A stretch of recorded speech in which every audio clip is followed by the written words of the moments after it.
Na Yesu akitembea pamoja na wafuasi wake baada ya sala,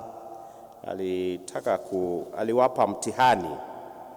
Na mtihani aliyowapa ulikuwa na maswali mawili. Swali la kwanza, watu wasema mimi kuwa ni nani?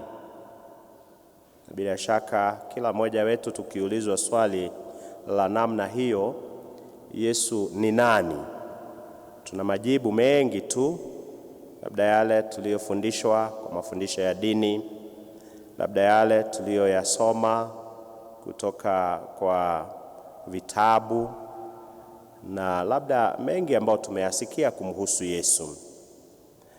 Lakini katika mtihani huo swali ngumu lilikuwa ni la pili, je, ninyi wenyewe mwasema mimi ni nani? Na ndilo swali ambalo Bwana wetu Yesu Kristo atutaka kulijibu kila siku katika maisha yetu. Je, namtambua Yesu ni nani katika maisha yangu? Je, namtambua kama Mwokozi wangu? Namtambua kama tumaini langu?